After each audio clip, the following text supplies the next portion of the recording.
Listo. Entonces, ¿cuál es el tema del día de hoy? Vamos a conocer un poquito de UML. Algunos compañeros me comentaban que les gustaría como entenderlo un poquito mejor. Esta partecita normalmente se la explico es a los otros muchachos de más atrás y con ustedes ir directo a la parte de modelado del negocio. Pero entonces vamos a empezar desde aquí para que la entendamos bien, para que todos sepamos de qué estamos hablando y de qué se trata esto de UML. Entonces, en las fases de análisis y diseño, uno realiza ciertos modelos de cómo es el sistema, de cómo es el negocio al cual se le va a implementar el sistema, de cuáles van a ser los requisitos. Entonces, antes normalmente todo el mundo lo hacía como podía. Eso era lo que ocurría anteriormente. Hasta que se les prendió un bombillito a unos señores y dijeron, ¿por qué no unificamos para que todos nos entendamos y hablemos el mismo idioma? Entonces, construyeron esta idea del lenguaje unificado del modelado, que se conoce por sus siglas de UML en inglés, y se aceptó muy bien, se recibió muy bien. La OMG es la encargada de manejarlo. Ella produce ciertos documentos con cierta periodicidad acerca de OML o acerca de ciertas cosas. Uno puede entrar a la página de la OMG perfectamente y descargar esos documentos. Lo que sí son es extensos, ¿qué diría yo? En un lenguaje muy técnico, un poco como enredados, entonces a la gente normalmente no les gusta. Entonces hay gente que se encarga de leerlos y nos lo traduce a una forma más sencilla. Entonces yo estoy utilizando para estas diapositivas 3 referencias bibliográficas. Creo que una de ellas ya les compartí, que es el libro de Prisman. Él tiene en la última parte un anexo que dice UML y ahí lo explica todo a detalle. Está muy bien explicado, manejo su nombre lo dice, un enfoque práctico. El libro es muy, ¿qué se puede decir? Muy directo, muy sencillo para utilizar y para entender. Estoy utilizando el estándar o un manual de referencia que crearon 2 de las personas que contribuyeron a la construcción. Bausch fue uno de ellos, del modelado del UML. Entonces, ese primer libro, esa primera referencia, viene directo de una de las fuentes. Y una guía, una introducción al lenguaje UML de la Universidad de Cataluña. Esta me la permitió el ingeniero Barón, que también explica muy sencillamente todo esto que tiene que ver con UML. Entonces, la del libro ya se los había compartido. Estas otras 2 yo se los comparto ahora más tardecito en el chat para que ustedes lo puedan revisar y lo puedan entender. De esas 3 referencias saqué estas diapositivas.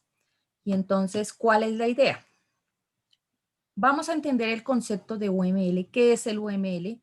No voy a entrar en detalles de la historia, ni quién la construyó, ni qué en años y todo eso, no, porque si ustedes quieren lo pueden leer perfectamente en el libro.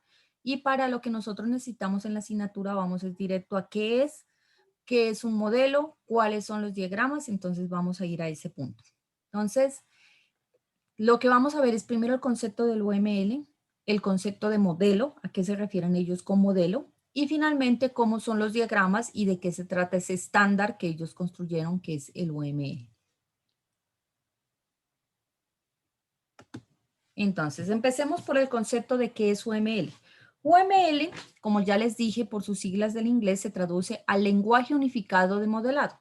Es sencillamente un estándar con el cual todas las personas que estamos implicadas en la parte de construcción de software, de sistemas, podemos utilizarlo para que entre todos nos entendamos. Entonces, como su nombre lo dice, es un lenguaje, una forma en la que se escribe algo y ese algo en este caso es el modelo. Entonces, lo utilizamos en la parte de requerimientos, cuando queremos hacer un modelo de requerimientos. Perfectamente OML tiene un estándar con el cual se pueden construir los requerimientos. Podemos hacer también la parte de análisis, de diseño, entonces todo eso lo podemos construir aquí en este modelo. UML se queda hasta el lenguaje de modelado nada más. Entonces, no va más allá al lenguaje de programación. Ese ya es diferente. Aunque UML es muy afín, por así decirlo, muy integrado con el concepto de programación orientada a objetos. Entonces, normalmente se la relaciona con Java, con C++, con ese tipo de lenguajes. Pero UML es un estándar independiente del lenguaje de programación con el cual nosotros estemos trabajando. Entonces, solamente nos sirve para la parte de modelado, para esas primeras fases en las que hacemos la comunicación, la que hacemos análisis y diseño. Es ahí donde nosotros podemos utilizar este tipo de lenguaje.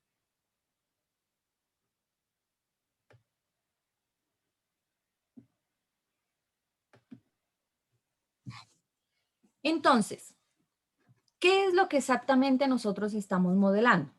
Entonces, modelar se refiere a la forma en que nosotros diseñamos software antes de hacer su construcción. Entonces, ahí mire que en esta parte del concepto nos queda claro dónde entra o qué papel juega dentro del ciclo de vida del software el UML. Él está en esa fase antes de entrar a la construcción. Ahí es donde está. Ya después de que nosotros pasemos a UML, entonces si ya escogemos un lenguaje, ya seguimos con todas esas otras partes que nosotros vamos a hacer de la construcción.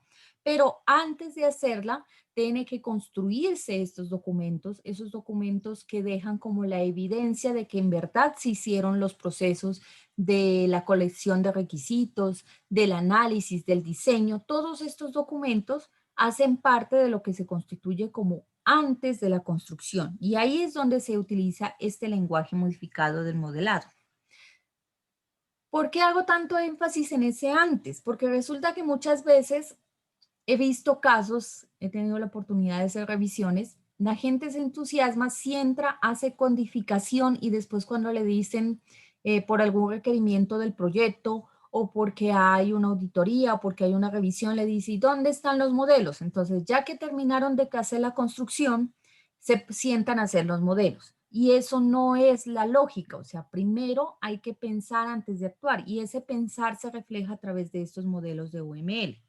Entonces, el orden lógico es primero modelo, después construyo, no al revés, construyo y después por algún requerimiento de documentación o de alguna exigencia, alguna auditoría, entonces echan para atrás y apenas van a modelar. Ese no es el orden en el que se tienen que hacer las cosas. Hacer las cosas bien es hacerlas dentro de cierta secuencia y la secuencia es primero modelar y después construir. Entonces, la recomendación para ustedes cuando enfrenten estos procesos es que se tomen el tiempito de hacer estos modelos. Son modelos sencillos, tenemos herramientas, unas pagadas, otras libres, como la que les voy a explicar ahora, que es Día. Te coge la descarga y usted perfectamente puede arrastrar los iconos y hacer estos modelos. Es simple, no es complicado, pero hace parte de ese primero pensemos y después actuemos, que es una forma en la que usted garantiza que sus proyectos tienen éxito. Y aunque no lo crea y aunque no les parezca, tomarse un tiempito para primero modelar antes de construir les ahorra tiempo, porque cuando ustedes conciben las cosas de una forma abstracta, cuando ustedes la piensan antes, en el momento en el que se sientan a construir código, ya van más seguros, ya van con una idea más general, ya han entendido todo el sistema y ese proceso va a ser más sencillo. La construcción de código va a ser más sencilla si usted primero hizo un modelo. Las pruebas van a ser menos complejas si se construyó un modelo pensando en ciertas cosas desde el principio. Entonces, esto, aunque no lo crean, aunque muchos dicen, no, es que sentarse a programar es lo mejor, dicen algunos. Es mejor primero modelar, primero pensar, utilizar toda esta parte.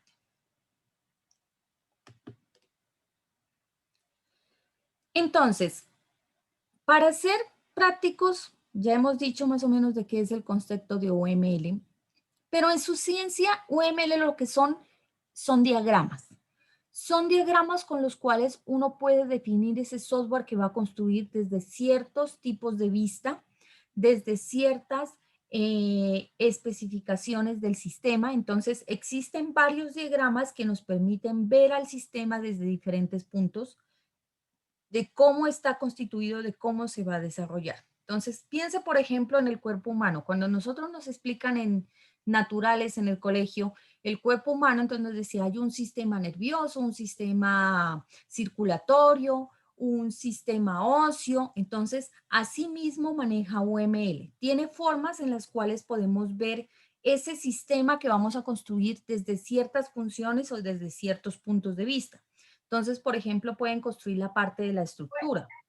Si nosotros nos vamos a la parte de ingeniería civil, los arquitectos construyen un modelo arquitectónico. Entonces, aquí, por ejemplo, En UML existe también un diagrama que nos permite ver ese sistema de forma estática, como el diagrama de clases. Entonces, todo ese tipo de ¿Se cosas. enfermó? ¿Otra vez? ¿Quieres decir algo, José Luis, o solo se te abrió el micrófono? Por lo mismo. Creo que se le abrió el micrófono más. Entonces, Ve, UML lo que debe nos sufrir de la permite es presión. esa parte.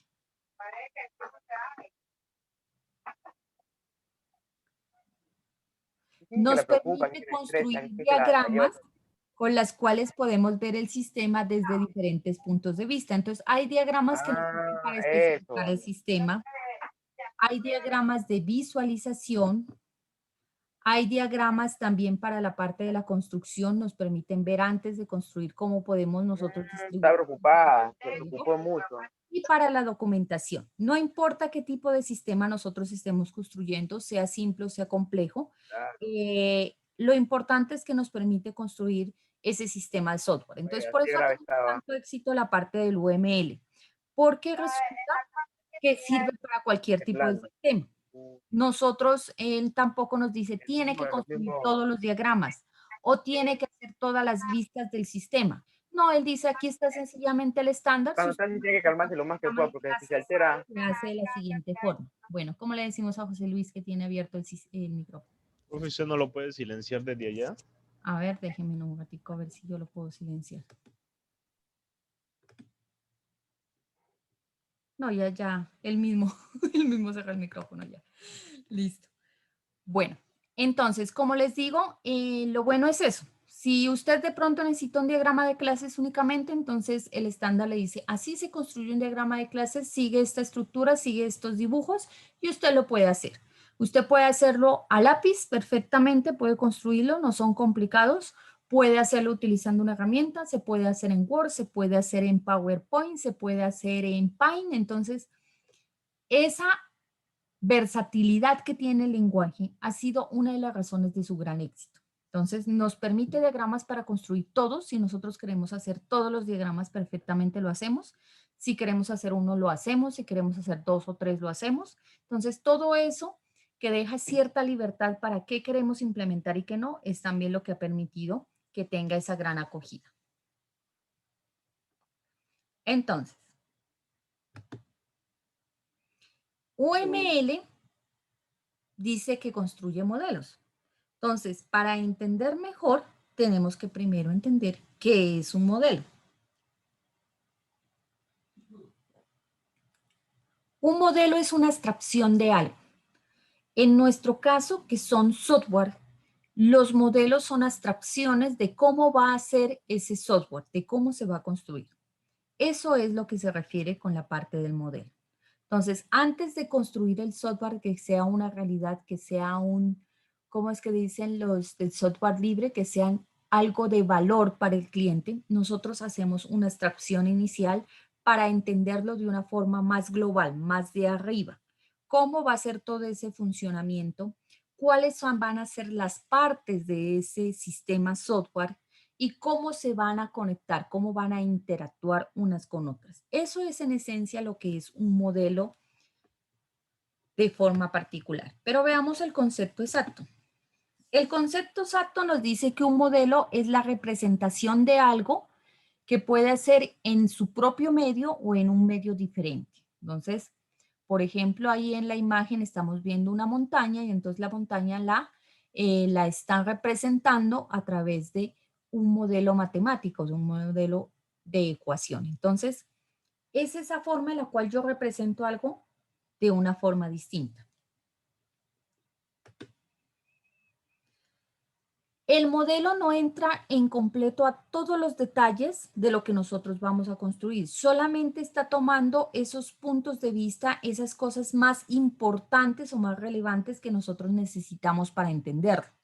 Entonces, por ejemplo, en este caso, en esa imagen, no se está tomando todo lo que involucra la montaña. La montaña tiene muchas cosas involucradas, tiene tipo de tierra, tiene relieve, bueno, tiene una cantidad, sino que ellos solamente toman ciertas variables específicas que necesitan para entender cómo está construida.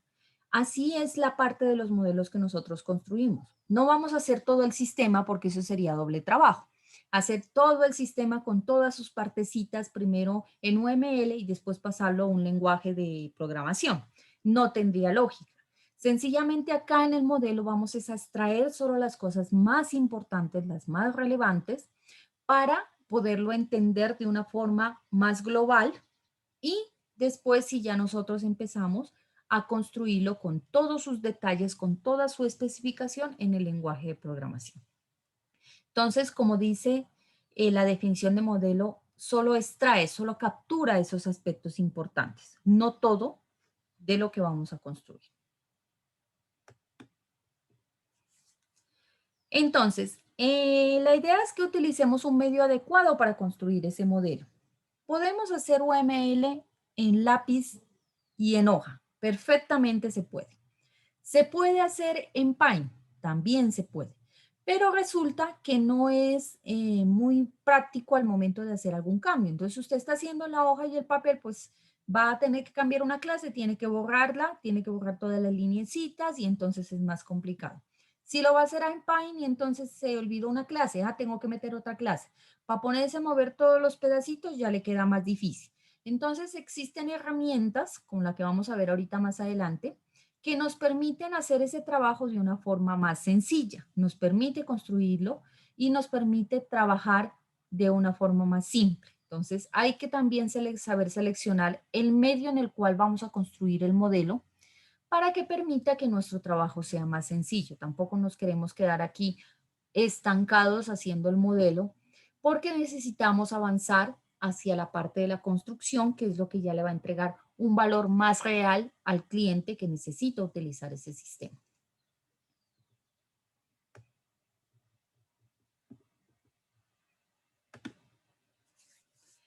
Entonces, hay diferentes medios que se pueden utilizar. Si nosotros nos vamos, por ejemplo, a la parte de ingeniería civil, entonces se utiliza la arquitectura, entonces ellos usan unos esquemas, unos modelos construidos en diferentes materiales, madera, cartón paja, entonces ellos hacen un modelo de ese edificio que van a construir o hacen un plano arquitectónico, entonces tienen unas herramientas computacionales con las cuales pueden construir ese plano arquitectónico. Si nos vamos, por ejemplo, a los ingenieros industriales, a la parte de robótica, entonces hay toda una serie de elementos o medios con los cuales pueden construir ese tipo de modelos. Nosotros estamos utilizando el UML. Y para construir UML también tenemos distintas herramientas que podemos implementar.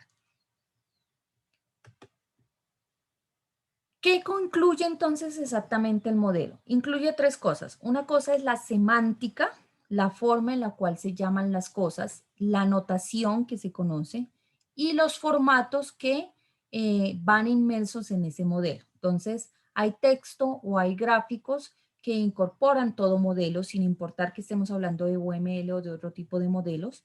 Todo eso hace parte del modelo que se está construyendo. Por ejemplo, en la imagen hay un robot. El robot tiene una imagen gráfica con la cual se puede ver, pero también tiene una serie de atributos, entonces todos esos textos, toda esa forma está construida con cierta semántica, todos esos valores que se deben especificar para construir este modelo de este robot.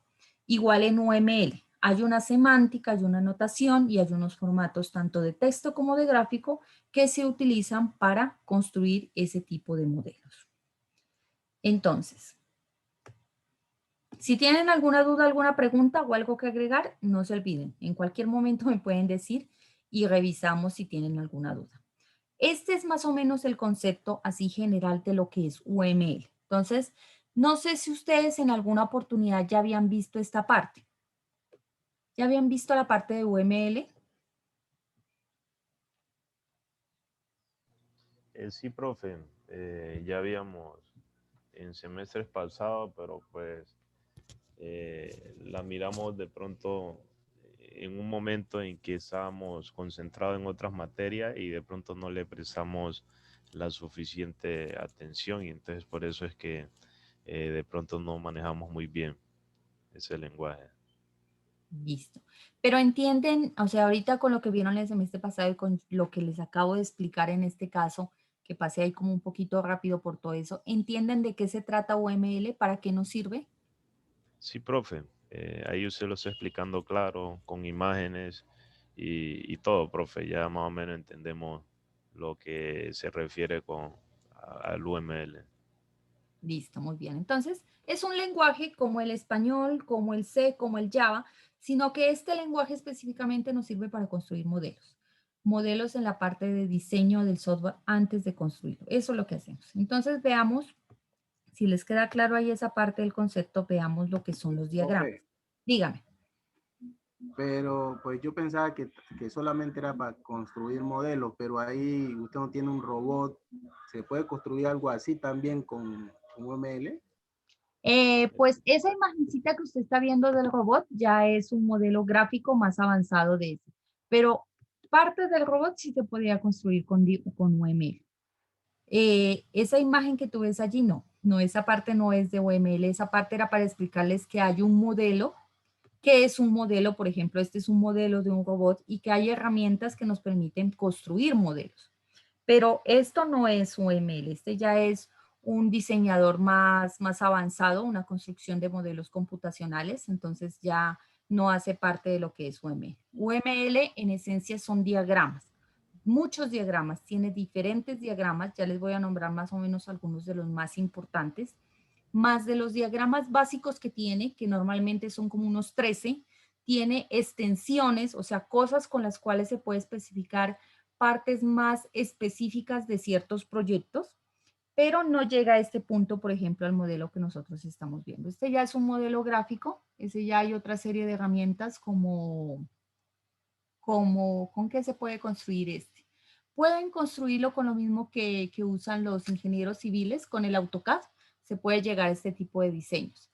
Hay otro que vimos que se llama Word, se me va el nombre exactamente, también tiene este tipo de diagramas que se pueden construir.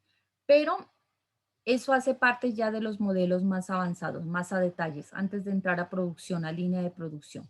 UML solamente llega a la parte de diagramas, nada más. Entonces, ya les voy a explicar ahorita cuáles son los diagramas que tiene UML. Tiene muchos, tiene muchas extensiones. 13 son los más relevantes, los más importantes, pero se pueden sacar muchos más. Entonces, diagramas más conocidos de UML, o por lo menos en mi medio lo que yo he detectado, los que más se utilizan son el diagrama de clases, ese es bien reconocido, el diagrama de casos de uso, ese es otro que es bastante manejado, y el diagrama de actividades. Esos tres diagramas y las variantes o las extensiones que tienen esos tres diagramas son las más utilizadas o los más comunes que uno ve en los proyectos de software. ¿Existen muchísimos más? Claro que sí, hay diferentes diagramas o usted puede tomar alguno de estos diagramas y aplicarles una de esas extensiones y entonces ya cambia o evoluciona a un tipo de diagrama distinto. Pero estos son como los que más se utilizan. Entonces, hay que entender una cosa. UML maneja dos partes fundamentales o trata de visualizar ese software que se va a construir desde dos partes. Una parte es la parte estructural y otra es la parte dinámica de lo que se conoce del sistema, ¿sí? Hay una parte estructural y una dinámica. Entonces, dentro de esa primera parte que es la estructural, tenemos la parte de que son las vistas. Entonces, yo trato de ver el sistema desde su estructura interna. Si nosotros estuviéramos hablando de un edificio, entonces hay algo que conforma la estructura como son las columnas, como son las viguetas, como son los cimientos. Entonces aquí en los sistemas también manejamos una parte que es la estructura. Entonces dentro de esa parte estructural podemos tener diferentes vistas del sistema. Está la vista estática, en la cual tenemos por excelencia el diagrama de clases. Está la vista de casos de uso, cómo yo puedo utilizar ese sistema. Entonces ahí entra el diagrama precisamente de casos de uso. Está una vista para ver cómo será su implementación. Entonces tenemos el diagrama de componentes. Y está una vista para ver su despliegue, cómo se desplegará el sistema una vez esté funcionando. Y ahí está el diagrama de despliegue que también se llama.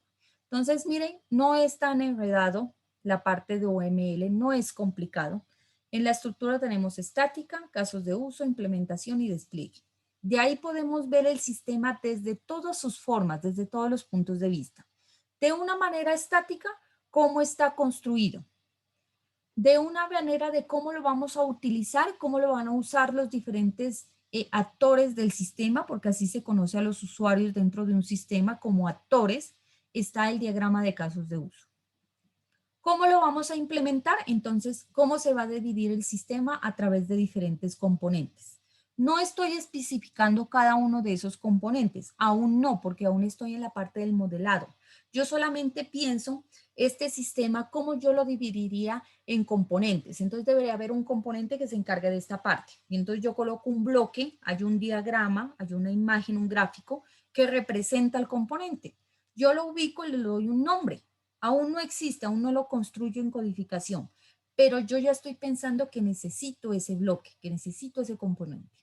Y luego digo, no, y también me hace falta otro. Entonces cojo, incorporo un nuevo bloquecito y también le doy un nombre.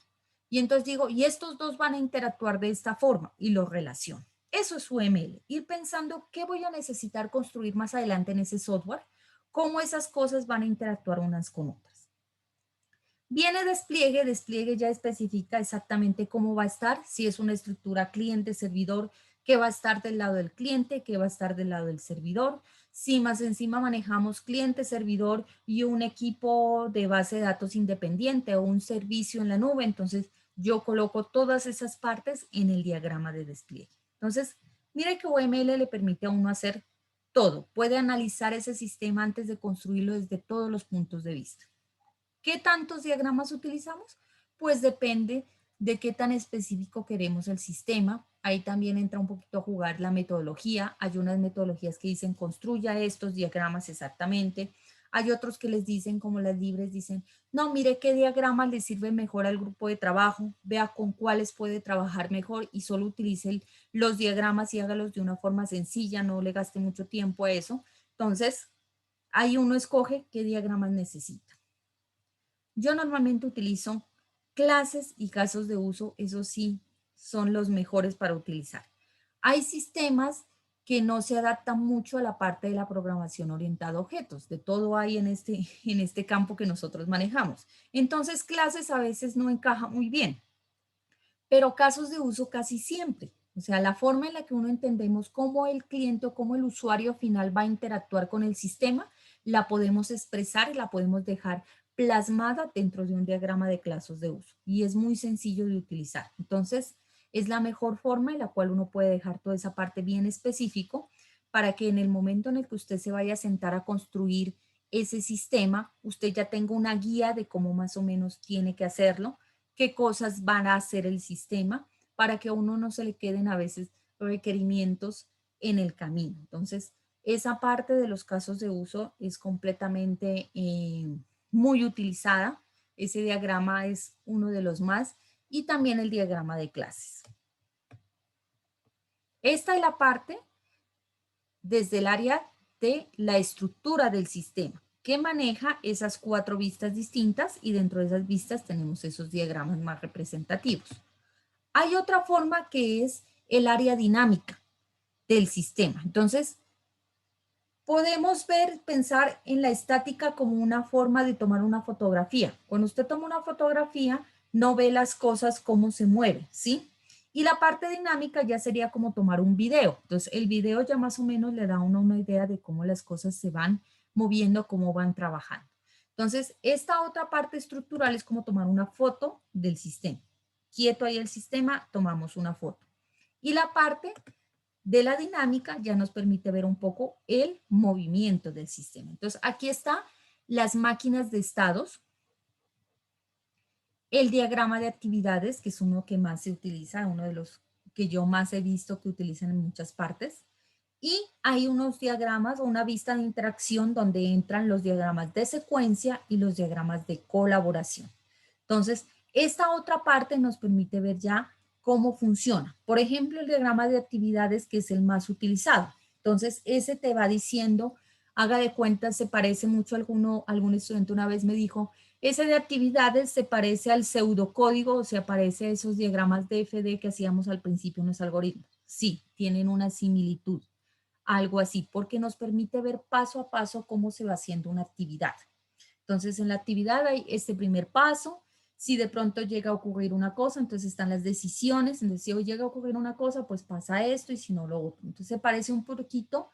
No sé si ustedes tuvieron la oportunidad de ver en las primeras clases de programación el pseudocódigo, el DFD. Entonces, algo así es el diagrama de actividades.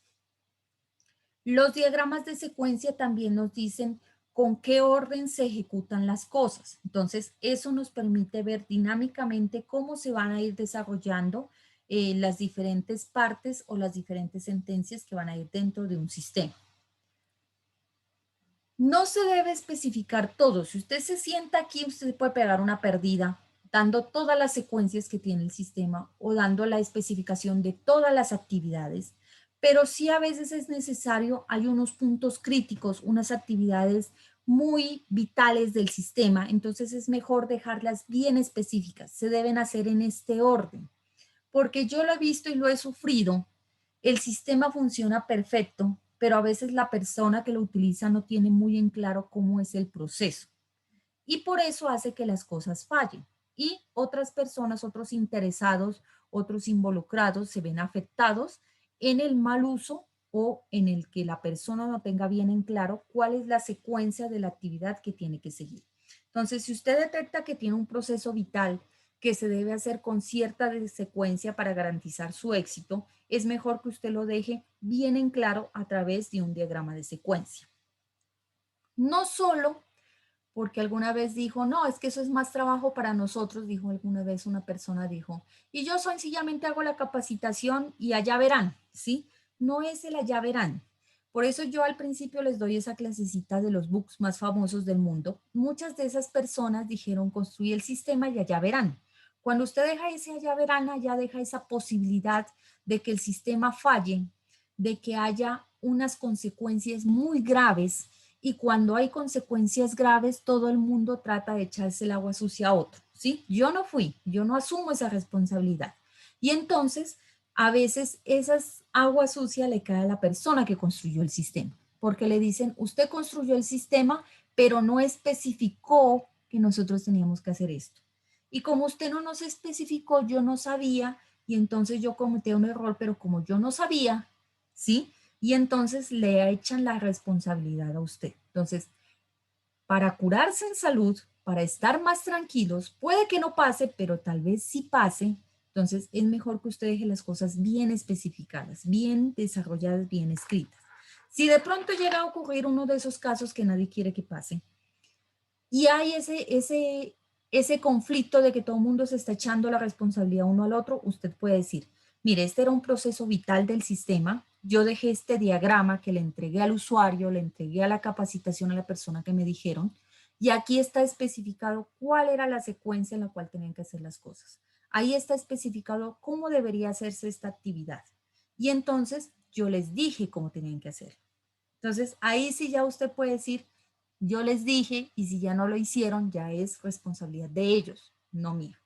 Entonces son formas en las cuales uno como ingeniero puede estar más tranquilo más adelante, ¿sí? Uno construye el sistema, lo piensa y lo diagrama, lo modela y entonces ya cuando se lo entrega usted al usuario, ya él tiene una idea clara de cómo tiene que hacer las cosas.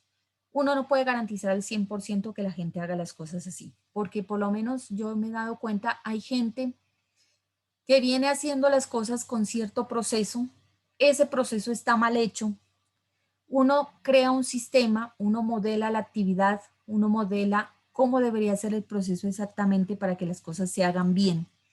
Y a pesar de todo eso, él va y lo hace como siempre, porque a él siempre le ha funcionado, siempre lo he hecho así, y yo por qué tengo que cambiar, ¿sí?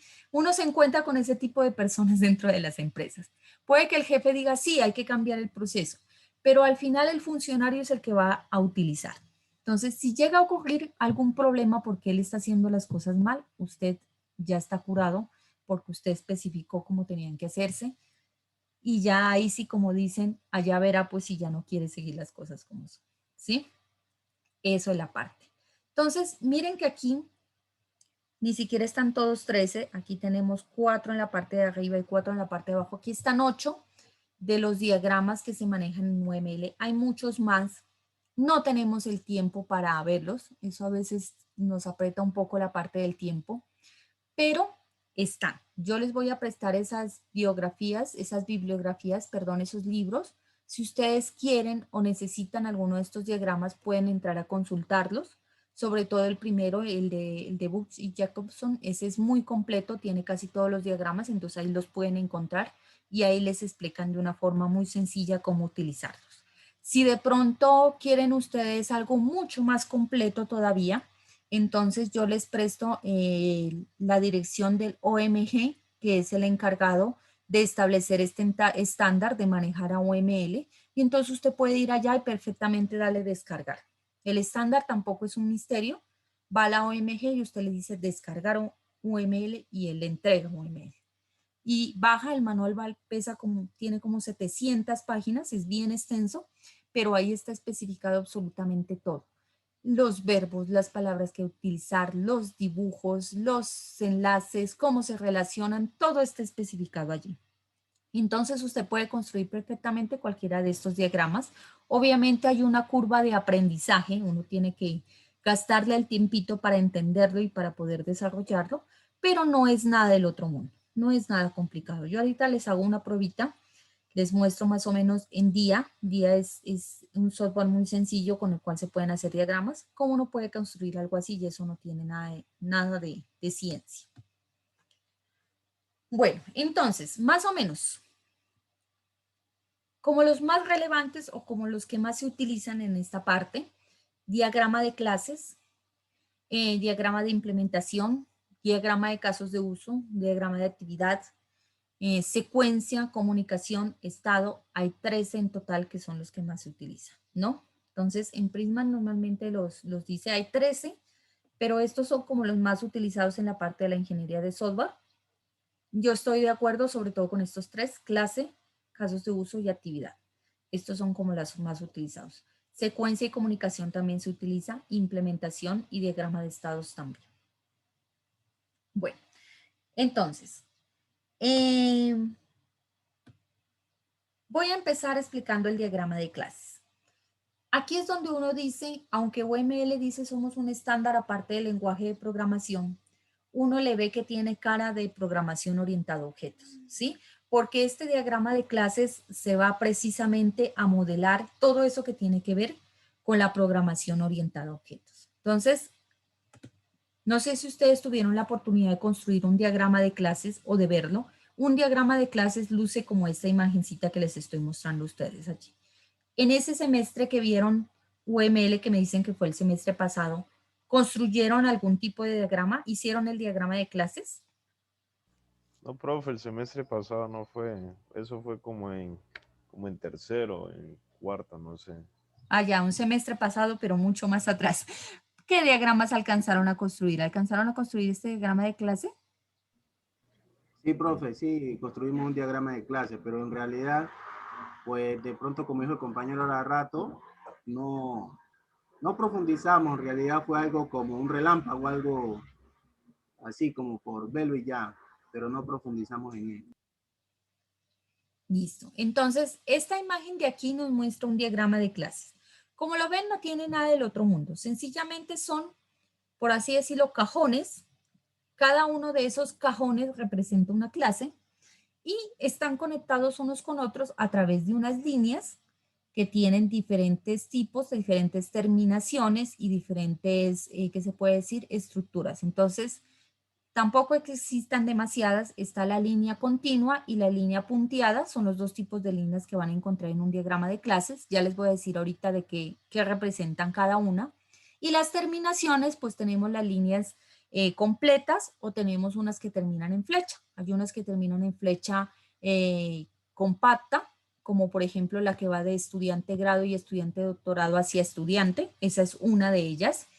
Y hay otras que terminan, por ejemplo, en flechas huecas, como esta de aquí que va entre doctor y departamento, y otras que terminan en una especie de rombos, unos rombos blancos y unos rombos negros.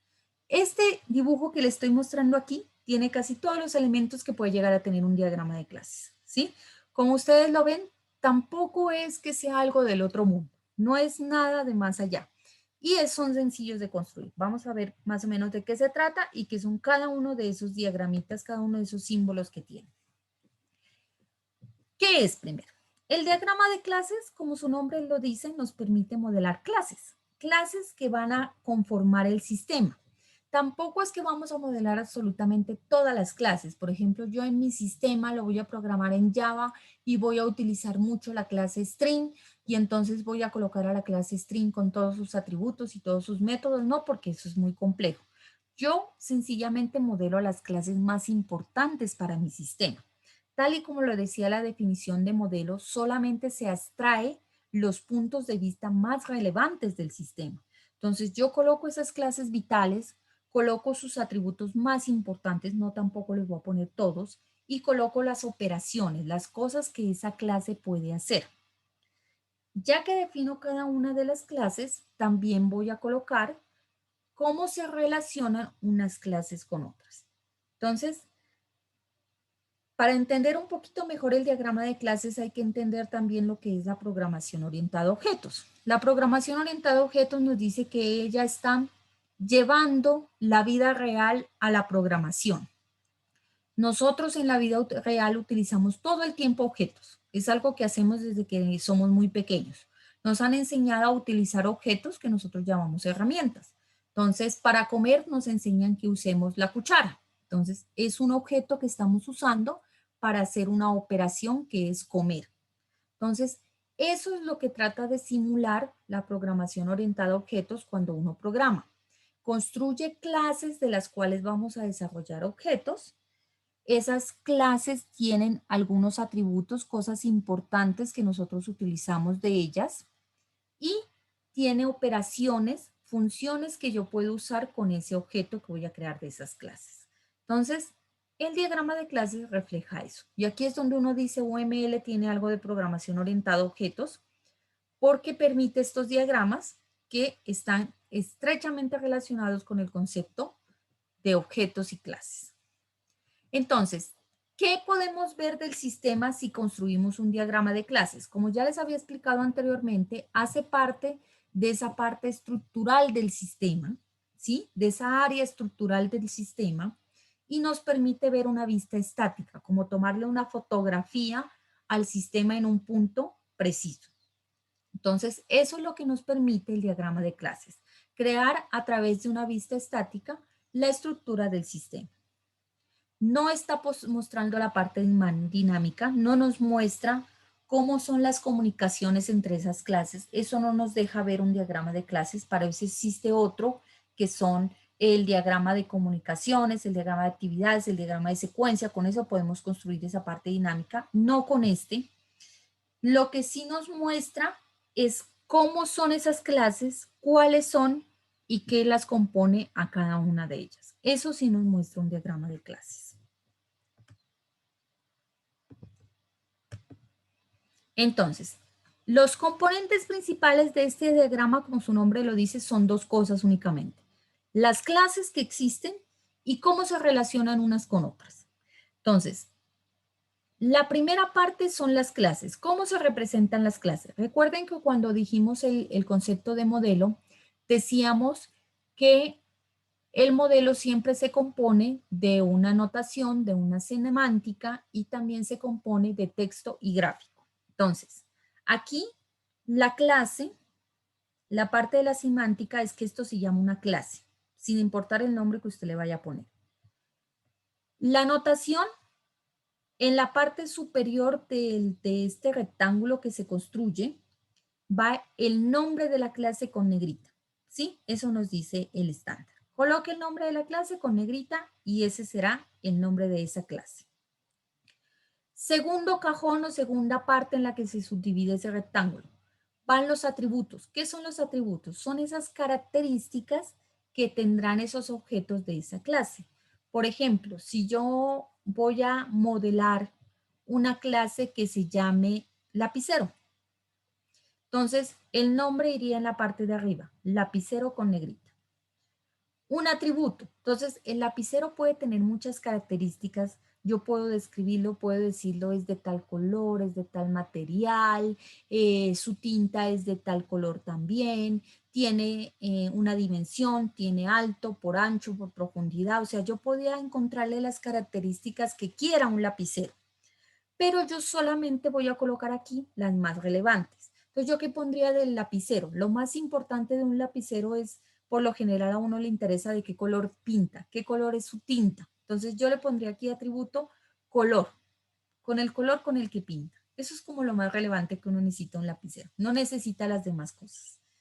Entonces, uno en la clase solamente ubica esos atributos, esas características que tendrá esa clase que van a ser más relevantes.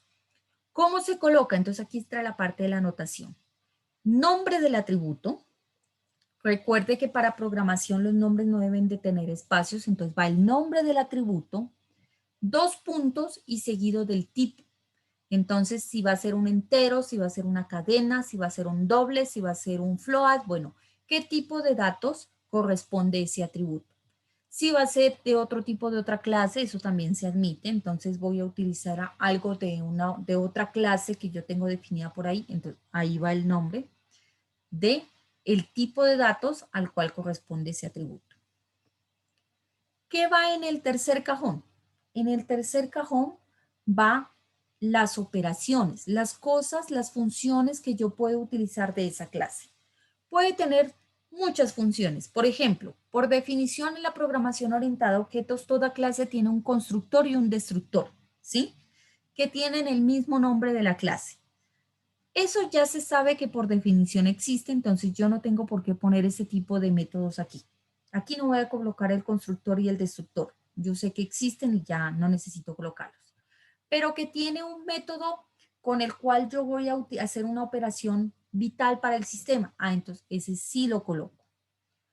¿Cuál es la notación para decir esos métodos? Va el nombre del método, entre paréntesis, va si tiene parámetros. Recuerde que un método puede venir sin parámetros, como el método 2, o con parámetro. Si tiene parámetros, debe ir el nombre del parámetro, seguido con 2 puntos, y el tipo de datos al cual le corresponde ese parámetro. Si no tiene parámetros, entonces sencillamente van los paréntesis vacíos y listo. Si tiene más de un parámetro, entonces irá una coma y seguirá colocándose los parámetros.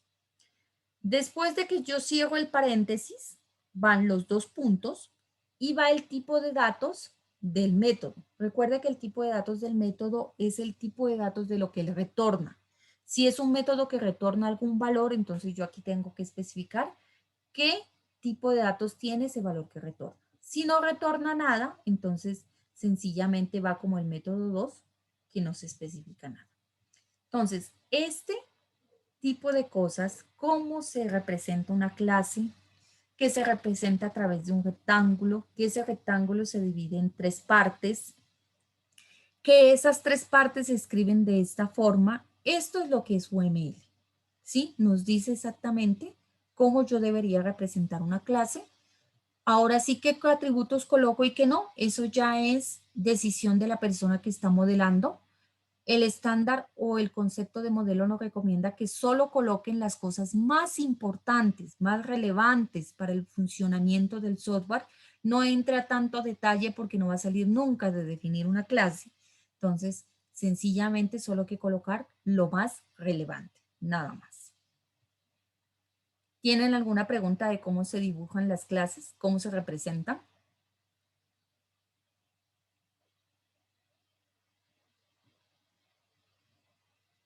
¿Vamos bien? ¿Todo claro hasta allí? Sí, profe, cuando uno le coloca menos a un atributo, ¿qué quiere decir? No, sencillamente esto es para decir, los menos son atributos y los más son procedimientos. Eso es todo. Ah, ya, listo. ¿Sí? ¿Sí, No Toñito? son, no son privados, profe. No, la parte privada se especifica acá al lado. O por lo menos eso. Yo siempre he visto los menos, todos los atributos tienen los menos y los más tienen los métodos. A ver, puedo estar Profe, es que viendo todo bien. yo estoy viendo Java y por Ajá, ejemplo los atributos que tienen el menos es porque son como que privados.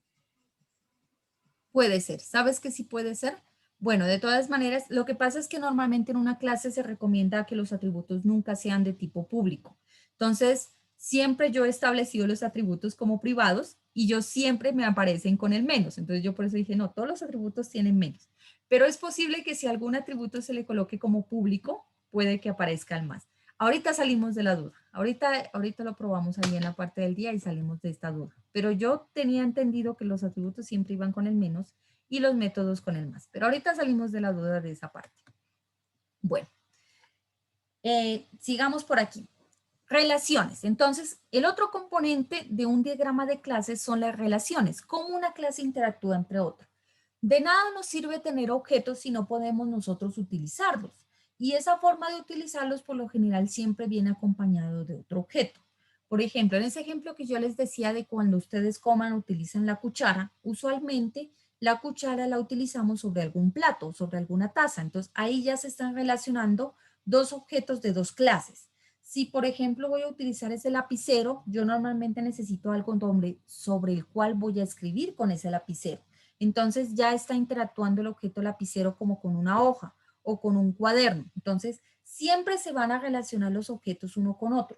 Entonces, esa forma en la cual se relacionan se conoce como las relaciones entre clases. Y ese es el otro componente de todo diagrama de clases. Existen tres tipos grandes o más relevantes de relación. Está la generalización, la asociación y la dependencia. Esos son los tres más importantes. Ahora, algunos de esos tienen unas variantes, pero en general esos tres son los tres tipos de relaciones que puede haber en una clase. Entonces, generalización modela la parte del concepto de la herencia. Entonces, cuando ustedes vieron programación orientada a objetos, seguramente les hablaron de la herencia. La herencia es cuando yo saco una clase padre que tiene abstracción de ciertas características que tienen otras clases hijas, ¿sí? Entonces, eso es generalización. Por ejemplo, en este diagrama que estamos viendo ahorita aquí en el ejemplo, tenemos una clase padre en este caso que es persona, que tiene un nombre y tiene una identificación. Y luego tiene unas clases hijas, por ejemplo, como son trabajador, universidad y estudiante. Entonces, esas otras clases hijas heredan todo lo que persona define. Si persona dice que tiene un nombre, todas sus clases hijas tendrán un nombre. Si persona dice que tiene una identificación, todas sus clases hijas tendrán una identificación. Para este ejemplo, un trabajador va a tener nombre e identificación todo el tiempo, pero también puede tener ya nuevas cosas que son propias de esa clase hija. Entonces, por ejemplo, aquí en trabajador me dice que tiene una fecha en la que ingresó a trabajar. Entonces, aparte de tener nombre e identificación, tiene fecha de ingreso. Si vamos a ver entonces estudiante, entonces tiene la parte de nombre e identificación, también tendrá un código, ¿ya? Entonces se le van incorporando nuevos atributos, pero lo que tiene la clase padre lo va a traer por herencia. Entonces, ahí existe una relación de herencia entre las clases hijas y la clase padre. Esa es la parte de generalización. La generalización es la relación que nos define esta parte de lo que es la herencia, el concepto de herencia dentro de la programación orientada a objetos. La asociación. La asociación es como ese concepto que nosotros manejamos también en la vida real. Recuerde que la programación orientada a objetos trata de modelar eso que manejamos nosotros normalmente. Usted dice que tiene un socio. Y entonces, ¿cuándo tiene un socio? Cuando usted hace cosas con ese socio y en conjunto trabajan y logran algo. Entonces, hay muchos que tienen socios de juegos, hay otros que tienen socios de trabajo, hay otros que tienen socios sencillamente para pasarla bien o para divertirse. Entonces, eso también pasa aquí contra las clases. Existe la asociación, cuando dos clases trabajan en conjunto por algo. Entonces, ahí hay una asociación. Por ejemplo, aquí hay asociaciones entre la clase trabajador y la clase departamento. Estas dos clases trabajan en conjunto. La última es la dependencia. La dependencia es cuando yo necesito algo para poder hacer otra cosa. Por ejemplo, si yo voy a escribir un informe, yo necesito ese lápiz y ese cuaderno. Entonces yo los necesito para poder utilizarlo. Dependo de él para poder escribirlo. Si no tengo un lápiz y un cuaderno donde escribir, puede que yo tenga las ideas de mi informe en mi cabeza, pero no tengo cómo plasmarla. Entonces dependo de que Entonces, tenga esas cosas. Sí, dime. una preguntita. En los socios que usted dice, que usted está diciendo, ¿es como la tercera forma normal que uno hace en las bases de datos? La tercera forma normal de las bases de datos. Bueno, Sí, eso que ya si es se otro repite concepto un diferente. registro, uno hace una tabla solo para esos registros que se repiten, pues para que no haya redundancia de datos. Pues se puede decir que cuando tú construyes esa otra tabla, hay una asociación entre las dos tablas porque las dos tienen que trabajar en conjunto para poder tener acceso a esa información que se está guardando. Entonces, sí se puede decir que más o menos es como un tipo de asociación lo que ellos manejan. El concepto es diferente, ¿no? Porque el diagrama de base de datos que se llama la entidad relación, pues no está dentro de UML, es otro concepto, pero sí se puede decir que más o menos es como una asociación que existe ahí en esa parte, porque tú no puedes acceder a la información que se guarda si no trabajan esas dos tablas que tú creas en esa parte en conjunto. Entonces, más o menos se puede decir que sí es una asociación, aunque lo que se muestra en los diagramas de clase no tiene que ver con la parte de la estructura de una base de datos. Ese otro diagrama se llama entidad relación, ese es diferente a este diagrama que nosotros llamamos de clase, ¿sí? ¿Sí te quedó claro todo Bien, lo demás? profe, ahí está claro. ¿Sí? Muy bien. Bueno, entonces, como les decía, la otro tipo de relación que puede existir es la dependencia, donde hay una dependencia en este diagrama entre estudiante de doctorado y doctor. Entonces, un estudiante de doctorado siempre va a necesitar a un doctor que lo guíe, que le enseñe. Entonces, estos dos tienen una relación de dependencia. ¿Cuál es la diferencia entre dependencia y asociación? Puede ser que entre generalización esté como un poco más bien claro, bien establecido contra las otras dos, pero a veces estas otras dos tienden uno a decir, bueno, ¿y cuándo será que es asociación o cuándo es dependencia? Asociación es cuando la relación es más fuerte, cuando la una no puede trabajar sin la otra. Y la dependencia es cuando usted necesita algo para poder hacer un trabajo. Por ejemplo, el estudiante de doctorado necesita un doctor que lo guíe. Cuando él se va a graduar, siempre tiene que tener un doctor que es ese guía, ese director de proyecto que lo va guiando durante el trabajo. Pero si de pronto ese doctor es muy ocupado, el estudiante de doctorado le toca hacerlo solito y lo hace, ¿sí? Entonces, esa relación tampoco es que sea tan vital. Hay una dependencia, pero en última se lo puede hacer solo, ¿sí?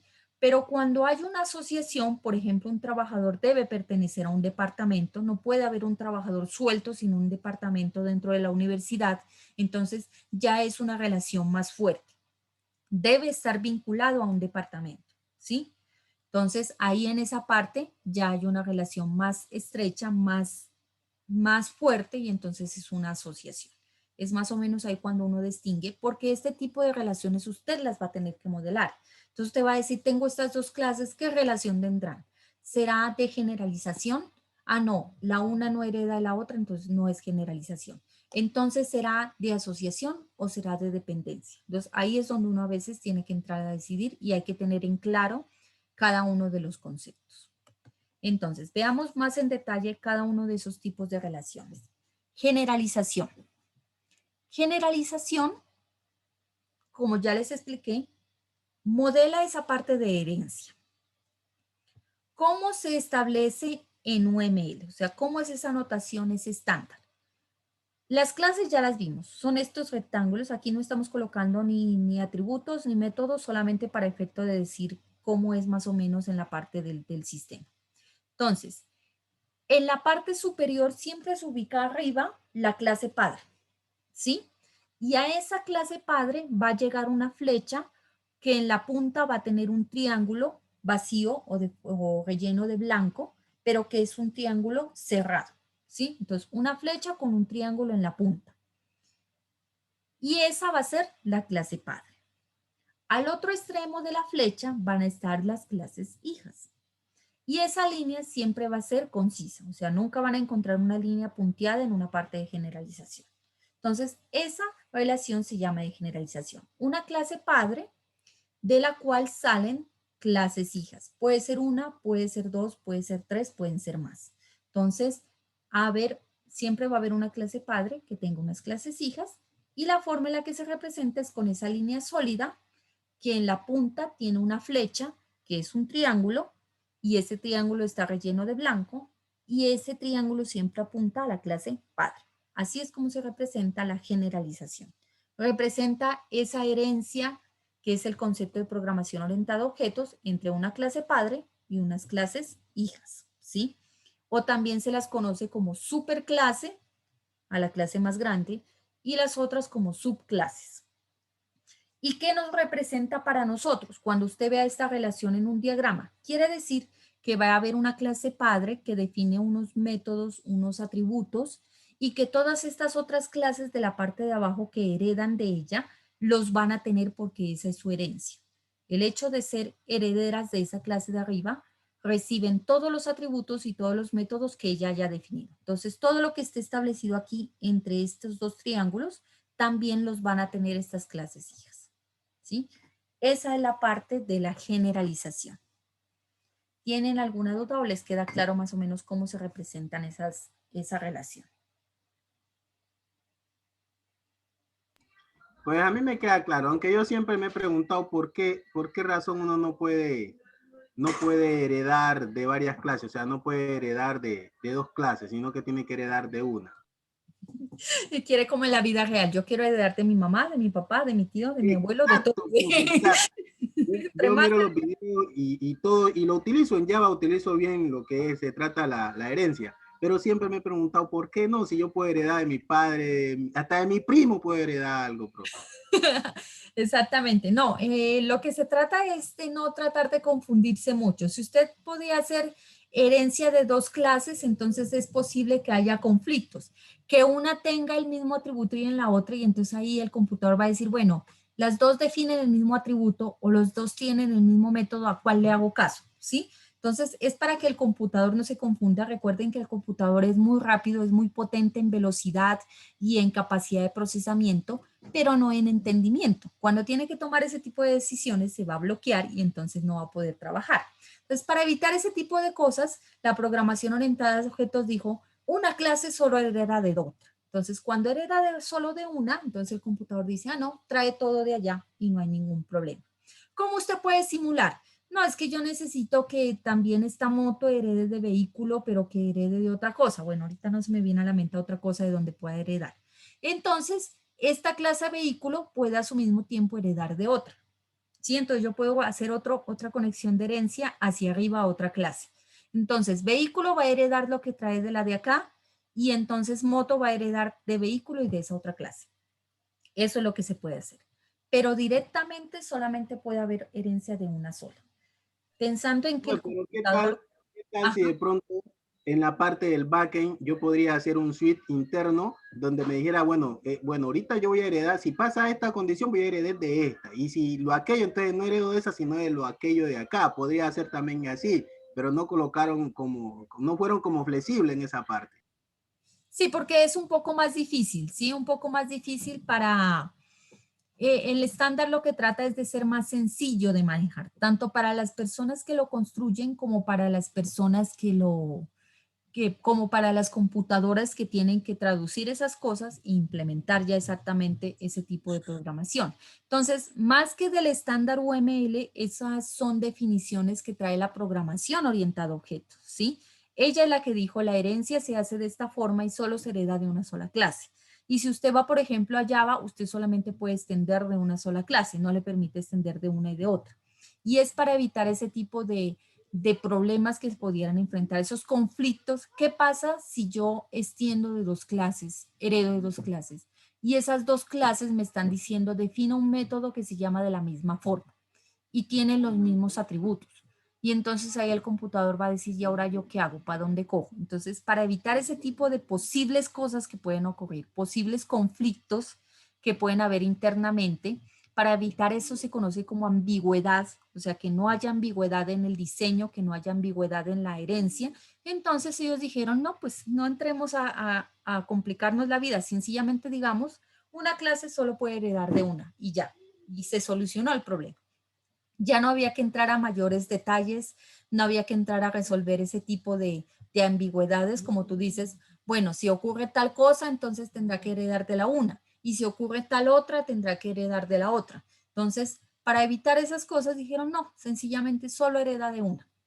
Ahora, si tú quieres simular ese tipo de situaciones, entonces no hagas herencia, haz una de asociación, donde tú dices, si yo necesito hacer estas cosas, entonces no heredo de esa clase, construyo un objeto de esa clase, y si no, construyo un objeto de la otra clase. Entonces, ahí esa relación ya no sería herencia, sino asociación. Dependiendo de la circunstancia, yo utilizo un objeto de una clase distinta y esa clase la necesito para funcionar. Eso ya sería una asociación. ¿Sí te queda claro ahí esa partecita? Ah, sí, profe, o sea, yo lo tomaba era como una consulta, ¿sí? Es porque pues a veces uno se da preguntas, por más que usted mire o le enseñen, a veces le salen muchas preguntas, usted dice, en ocasiones no las dice porque piensa, uy, ¿será yo el único que tengo esa incógnita o seré yo el único que pienso de esa manera? Entonces uno más vale calla, pero simplemente era así como para una pequeña consulta, profe. Claro, sí, surgió ese problema. Si se heredaba de dos clases, entonces iba a haber problemas de pronto de ambigüedad o de conflictos. Entonces, para evitarse esos tipos de problemas, para entrar en detalles, entonces ellos dijeron sencillamente, solo se hereda de una clase. Ahora, si yo en mi diseño necesito hacer ese tipo de cosas como la que tú estás diciendo, si ocurre cierta situación, entonces necesito usar una clase o necesitaría heredar de una, y si no, yo necesitaría darte otra. Entonces, como el modelo no te lo permite, te tocaría hacer no una generalización, sino una asociación. Si llega a ocurrir una cosa, entonces yo creo un objeto de esa clase, y si no, creo un objeto de la otra. Y así lo puedes resolver, estableciendo otro tipo de relación. No podrías establecer generalización, sino asociación. Te tocaría en ese caso. ¿Listo?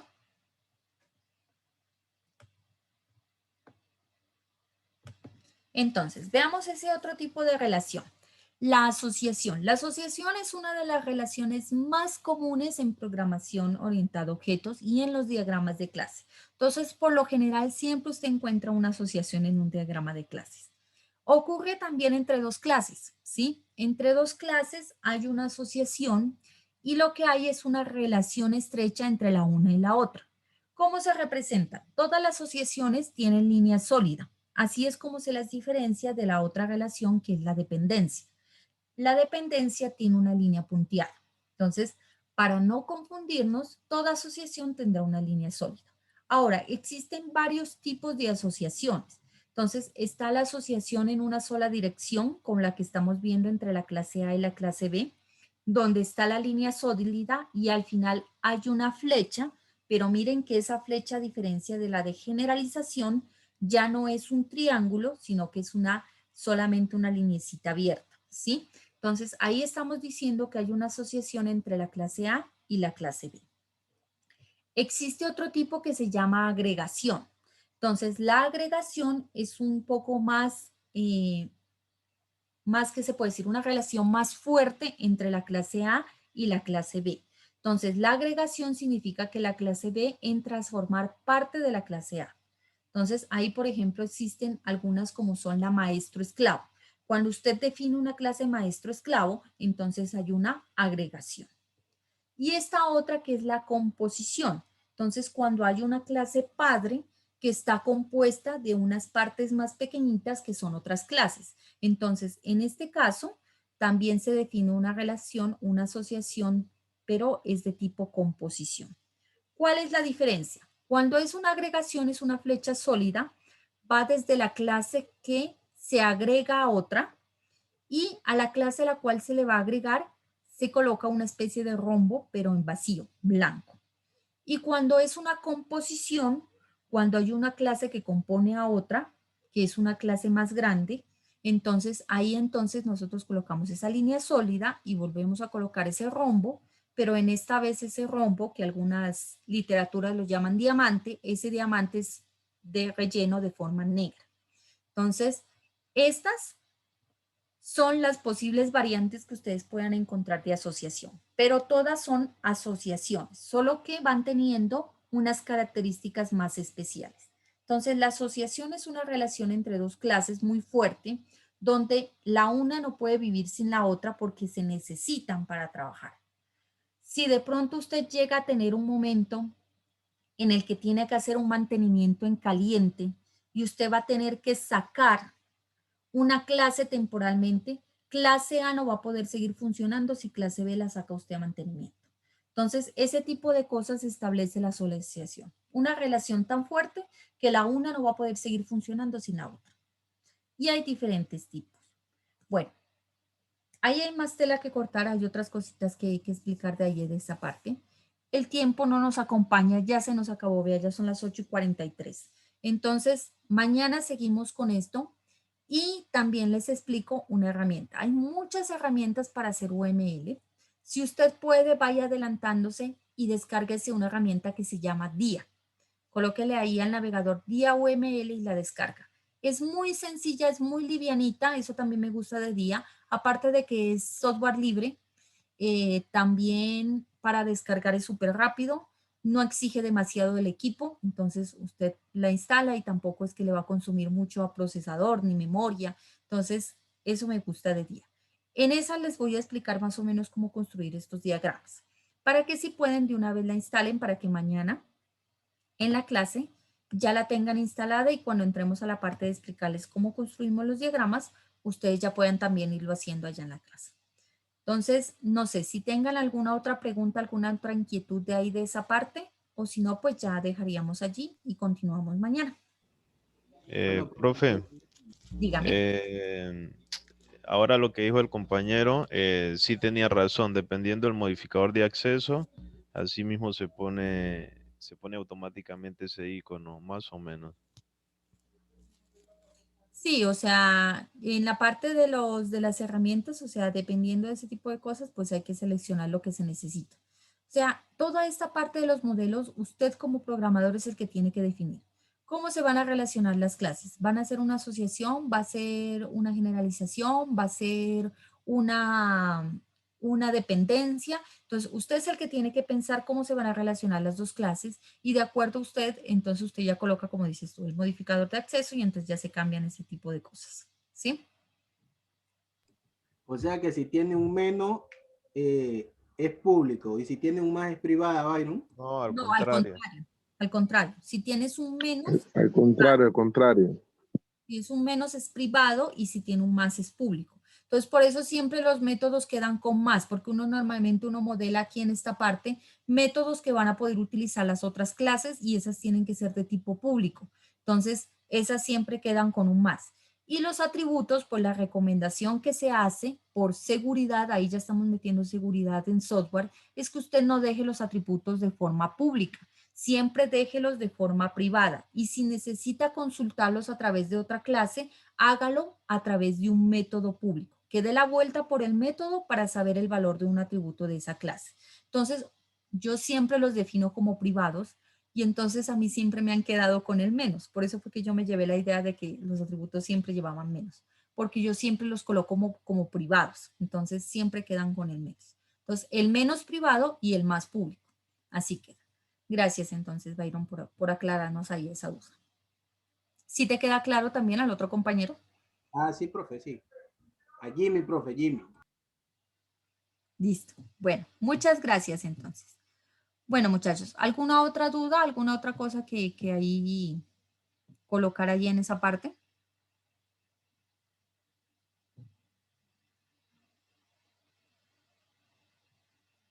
Vea pues. Aquí me llega la noticia que hay falla masiva de todas las plataformas de Google, o sea que no solamente Gmail, sino que también está caído YouTube y todo lo demás. ¿Qué les pasaría a Google? Hasta a los grandes les ocurren fallas. No vayan a pensar. Bueno, listo chicos. Entonces, si no hay nada más que decir allí, pues es justo que tengan aquí estos minuticos para que ustedes tengan un descanso como una pausa entre esta y la siguiente clase. Entonces, pues yo detengo aquí la parte de compartir. Si no hay nada más que decir, pues no queda más que decir que nos vemos mañana. No se preocupen a los que ya creen que ya es festivo, ya están en modo Navidad, como dijo una compañera, no, es que yo ya no estoy funcionando al 100 porque ya estoy en modo Navidad. No se preocupen que ya solo nos queda la clase de mañana y por lo menos conmigo pues ya pueden salir a descansar y ya nos veremos por allá en enero. ¿Listo? Bueno, Bueno, profe, hasta mañana si Dios lo quiere, pues. Profe, dígame.